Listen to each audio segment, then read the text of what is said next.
আমার চ্যানেলে যত ধরনের কমেন্ট আসে সব থেকে কমন কমেন্ট হচ্ছে এটাই যে আমার পাখি সফট ফুড খায় না। এই সমস্যা কিন্তু বেশিরভাগ নতুন পাখালেরই থাকে। বেশিরভাগ ক্ষেত্রেই দেখতে পাওয়া যায় পাখি শুধুমাত্র সিরমিক্স খায়, সফট ফুড একদমই খায় না। আবার কোনো কোনো পাখি সফট ফুডের মধ্যে হয়তো শুধুমাত্র ছোলা খায় কি গম খায়, অন্য কিছু জিনিসই কিন্তু খেতে চায় না। এই সমস্যার সমাধান কি, কিভাবে আপনার পাখিদেরকে আপনারা সফট ফুড খাওয়ানোর অভ্যাসে আনতে পারেন, আজকের ভিডিওতে আপনাদের কাছে তুলে ধরার চেষ্টা করব। আপনারা দেখছেন দে পাখি হাউস। আমার চ্যানেলে পাখি সংক্রান্ত সকল ধরনের ভিডিও নিয়মিতভাবে আপলোড দেওয়া হয়। যদি এখনো পর্যন্ত চ্যানেল সাবস্ক্রাইব না করে থাকেন, অবশ্যই চ্যানেলটিকে সাবস্ক্রাইব করে রাখবেন। আমরা যখন অন্য কোনো ব্রিডারের কাছ থেকে বা দোকান থেকে পাখি নিয়ে আসার পরে পাখিদেরকে শুধুমাত্র সিডমিক্স খাইয়ে রেখে দিই। দিনের পর দিন এই ভুল করার জন্য অনেক সময় পাখি কি হয়, শুধুমাত্র সিডমিক্সই খায়, সফট ফুড আর খেতে চায় না। আবার এমন জিনিসও হয় যে পাখিদেরকে দোকান থেকে বা ব্রিডারের কাছ থেকে আনার পরে দেখা যায় পাখিগুলো স্পেসিফিকভাবে একটা আধটা মাত্র সফট ফুড খায়, হয়তো ছোলা খাচ্ছে কি গম খাচ্ছে, আদার্স কোনো সফট ফুড খাচ্ছে না। খুব কম ক্ষেত্রেই দেখতে পাওয়া যায় কোনো পাখি নতুন করে নিয়ে আসার পরে সে পাখি সব ধরনের সফট ফুড খাচ্ছে। তো এই ধরনের সমস্যা কিন্তু বেশিরভাগ নতুন পাখাল বন্ধু বা পাখালের হয়ে থাকে।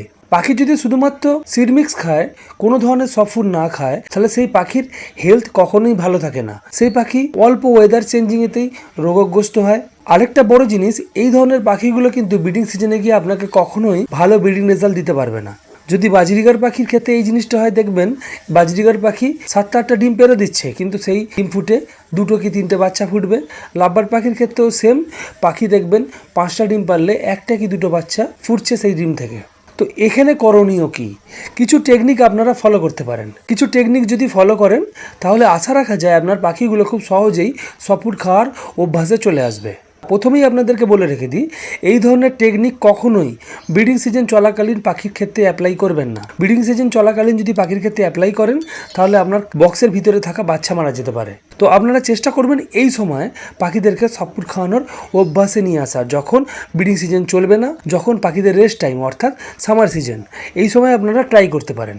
তো প্রথম যেটা, তো রাতের বেলা আপনারা যেটা করবেন, আপনাদের খাঁচা, কলোনি বা সেট আপ থেকে খাবার জল 2 বের করে নেবেন এবং পাখিদেরকে 6টায় যদি আপনারা সকালবেলায় খাবার দিতে যান, সেই জায়গায় 7টা কি 7:30টার সময় পাখিদেরকে খাবার দিতে যাবেন। পাখিরা যেন এক্সট্রিমভাবে ক্ষুধার্ত হয়ে থাকে এবং সকালবেলাতে সিডমিক্স যেন পাখির খাঁচায় কোনোভাবেই না থাকে। পাখিদেরকে যে পাত্রে করে সিডমিক্স দিতেন সেই পাত্রে করেই আপনারা সফট ফুড খেতে দেবেন। পাখিরা যেহেতু প্রচণ্ড ক্ষুধার্ত থাকবে, দেখবেন অল্প অল্প করে এই সফট ফুডই খেতে থাকবে এবং আস্তে আস্তে করে সফট ফুড খাওয়ানোর অভ্যাসে চলে আসবে। যদি এই টেকনিক আপনারা সফল হয়ে যান তো ভালো জিনিস, তাহলে কোনো সমস্যা নেই। তাহলে দেখবেন আপনার পাখিরা আস্তে আস্তে সকল ধরনের সফট ফুড ঘুরিয়ে ফিরে খাওয়ার অভ্যাসে চলে আসছে। যদি এই টেকনিকটা ফেল হয় তখন আপনারা কি করবেন, তখন আপনাদেরকে একটু বুদ্ধি লাগাতে হবে। আপনারা যেটা করবেন, যে পাত্রে করে সিডমিক্স দিতেন তাতেই সফট ফুড দেবেন এবং সেই সফট ফুডের ওপরেতে অল্প পরিমাণে সিডমিক্স আপনারা মশলার মতো ছড়িয়ে দেবেন। যেহেতু আপনারা সিডমিক্সের পাত্রেই আপনারা সফট ফুড দিচ্ছেন, পাখিরা স্বাভাবিকভাবে সেই খাবার খেতে আসবে। খাবার খেতে এসে দেখবে যে সফট ফুড আছে, সিডমিক্সও আছে, তারা সিডমিক্স তুলবে, সিডমিক্সের সঙ্গে সঙ্গে দেখবেন একটা আধটা করে সফট ফুড তাদের মুখে যাবে। তো এইভাবেও কিন্তু পাখিগুলো সফট ফুড খাওয়ার অভ্যাসে চলে আসবে। এই টেকনিকটা আপনাদেরকে বেশ কিছুদিন করতে হবে, দেখবেন আস্তে আস্তে কিন্তু পাখি সফট ফুড খাওয়ার অভ্যাসে চলে আসছে। প্রথমের টেকনিকটা এবং দ্বিতীয় টেকনিকটা দুটোকেই আপনাদেরকে কন্টিনিউ রাখতে হবে 7 থেকে 10 দিন। তবে আপনারা রেজাল্ট বুঝতে পারবেন যে পাখি একটু আধটু সফট ফুড খাচ্ছে কিনা। 2-1 দিন করেন, 100% আপনারা কিছুই বুঝতে পারবেন না। পাখি সফট ফুড খাওয়ার অভ্যাসে কখনোই 2-1 দিনে আসবে না।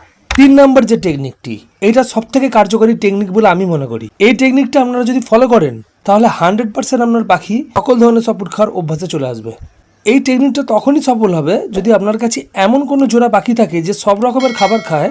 তাহলে যদি এই ধরনের কোনো জোড়া আপনার কাছে না থাকে তাহলে কিন্তু আপনি এই পদ্ধতিটা অবলম্বন করতে পারবেন না।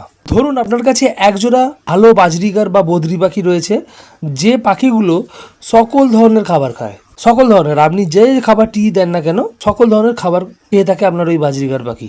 একটা কথা আপনাদেরকে বলে দিই, বাজরিগার পাখি কিন্তু খুব সহজেই সফট ফুড খাওয়ার অভ্যাসে চলে আসে। পাখিকে যদি খানিকক্ষণ অভুক্ত রাখার পরেতে নতুন কোনো সফট ফুড দেওয়া হয়, আস্তে আস্তে কিন্তু বাজরিগার পাখি সবার তাড়াতাড়ি কিন্তু সফট ফুড খাওয়ার অভ্যাসে চলে আসে। চেষ্টা করবেন কোনো একজোড়া বাজরিগার পাখিকে সফট ফুড খাওয়ানোর অভ্যাসে তাড়াতাড়ির মধ্যে নিয়ে আসার পরে যেটা করবেন, ধরুন আপনার কোনো একটা ককাটেল পাখির জোড়া রয়েছে যারা সিডমিক্স বাদ দিয়ে অন্য ধরনের খাবার খায় না, ককাটেল পাখি জোড়াটিকে ওই বদরি বা বাজরিগার পাখির জোড়ার সঙ্গে রেখে দেবেন।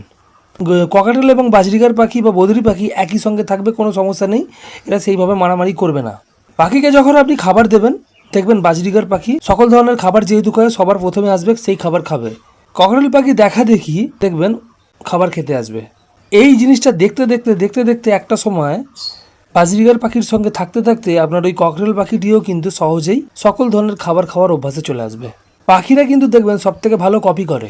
এই টেকনিকটা ফলো করবেন, সহজেই কিন্তু আপনার পাখিগুলো কিন্তু সফট ফুড খাওয়ার অভ্যাসে চলে আসবে। বিষয় হচ্ছে যেটা, আপনার কাছে যদি লাভবার্ড পাখি সফট ফুড না খায় তখন আপনি কি করবেন?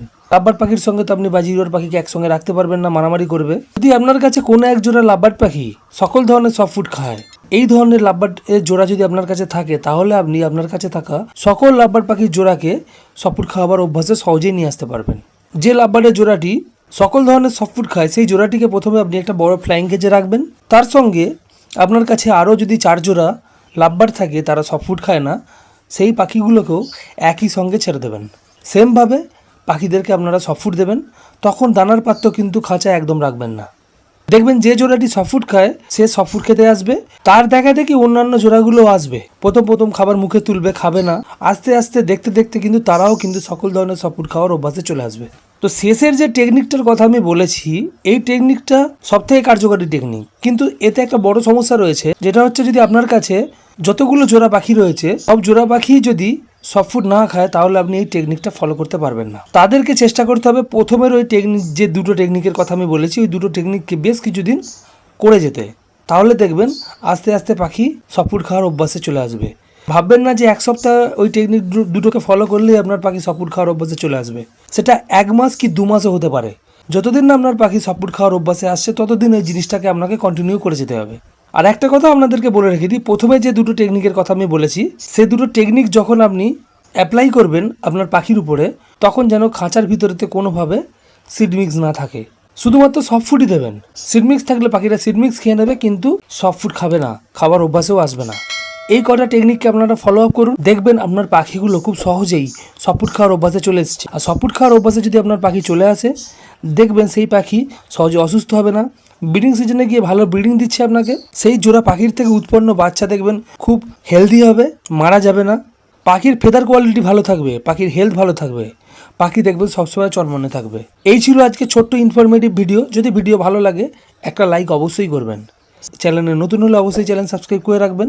আজকের মতো বিদায় নিচ্ছি, পরবর্তী দিনে নতুন টপিক নিয়ে আবারও দেখা হবে। ধন্যবাদ।